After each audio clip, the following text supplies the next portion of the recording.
I'll tell you guys the truth. The future of rideshare is already over. It's already over. And why do I say that is because they've shown you what their plans are for the future. Their plans for the future is to automate the whole thing.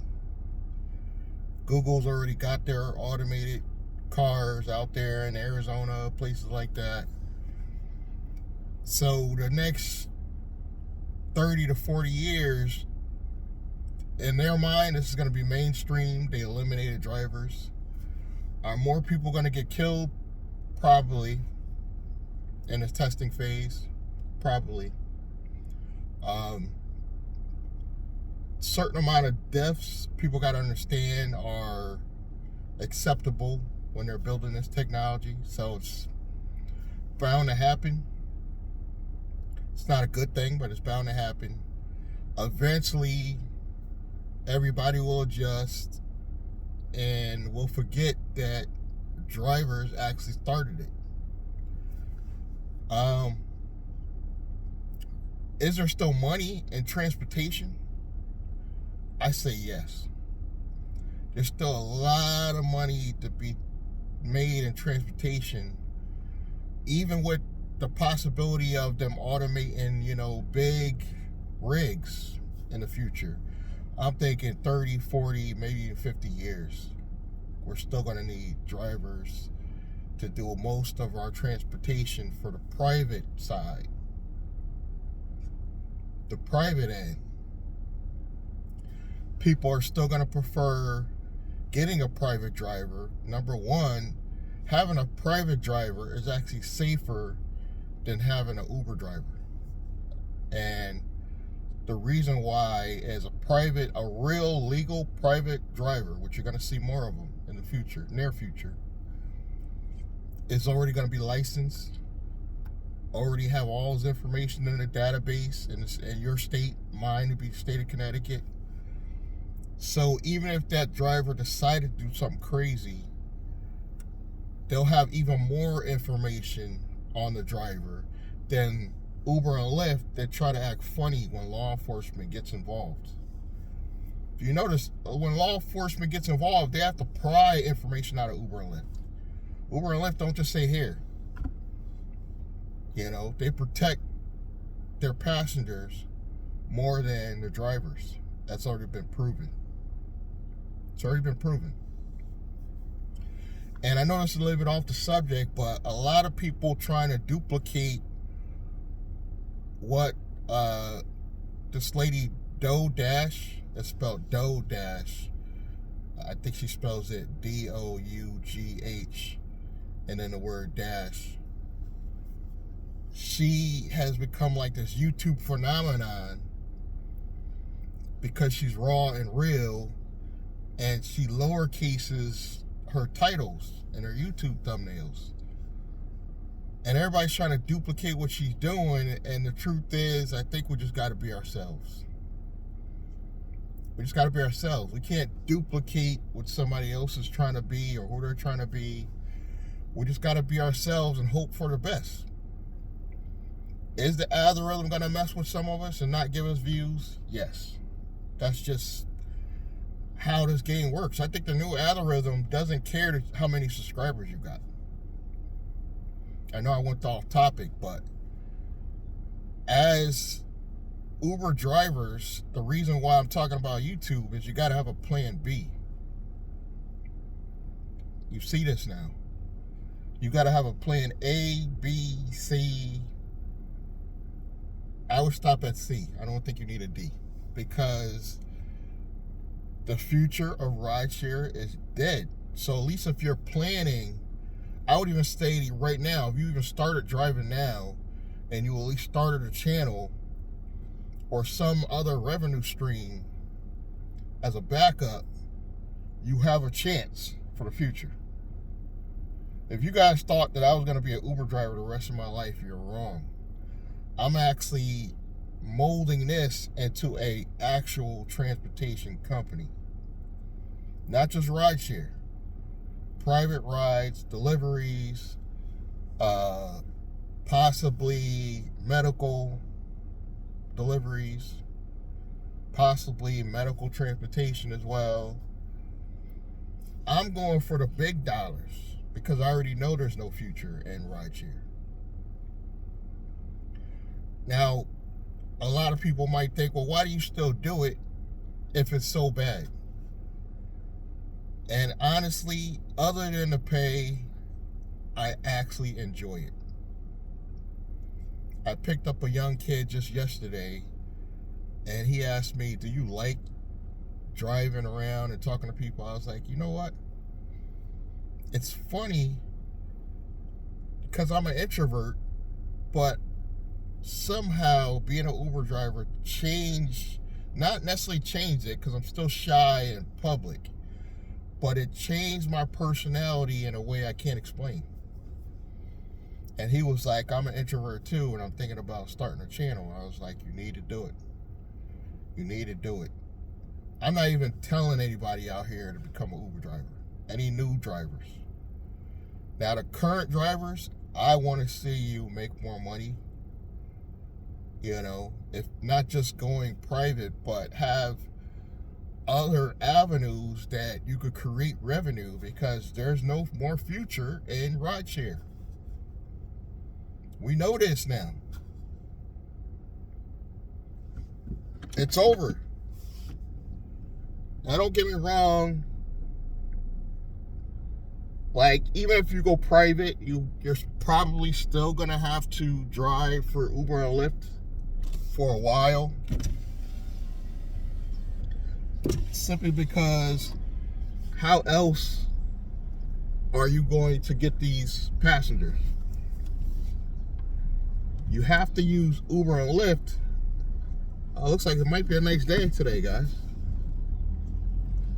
Looks like it. It's a little cold this morning, but it looks like it's going to be a nice day. You have to think about the future. I don't even know how else to put it. Like,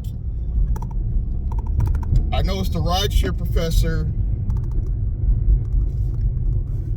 He did put out information giving you guys, I forget how many ways, it was like 30 ways or whatever, to bring in more revenue.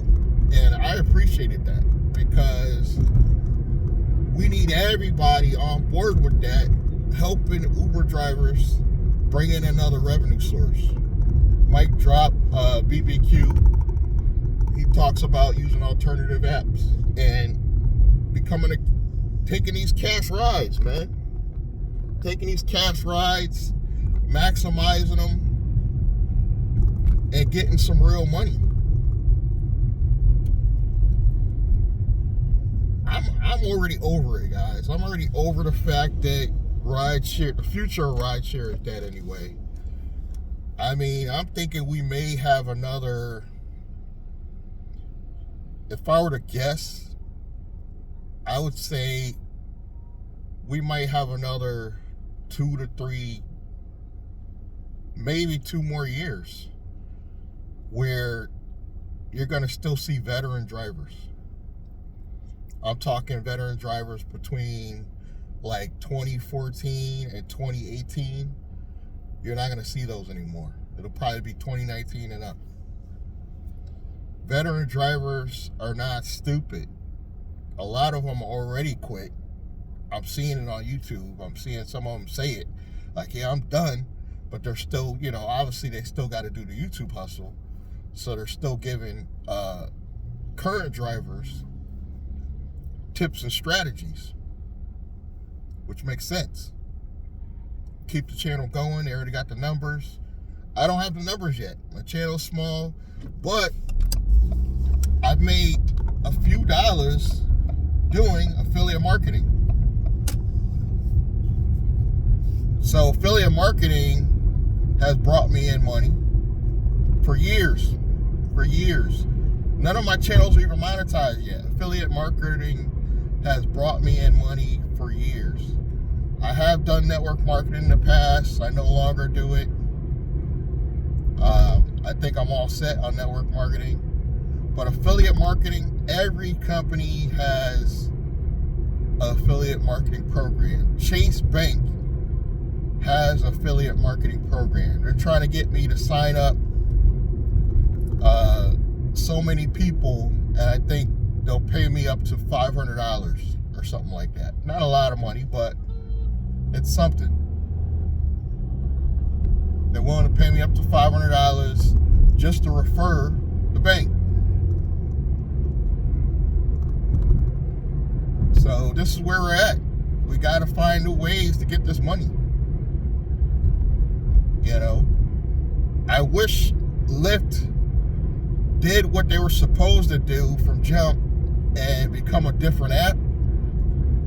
But all Lyft did is just piggyback on pretty much the same business model as Uber.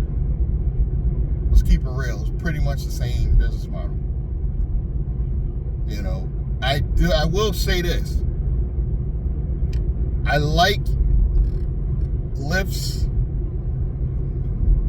features, free features that you don't have to do any bells and whistles for, a little bit better than Uber's. I like the area filter, and I think that's the problem why Uber is giving me such bad offers lately, is because I can't narrow it to a specific area. And by just lowering it to that area, I'm able to, during the busy times, maximize more money. So now I actually make more money on Lyft now than I did on Uber in the past, I would say, past month. Lyft has been paying me better. As my neighbor would say, Uber's been dropping the ball.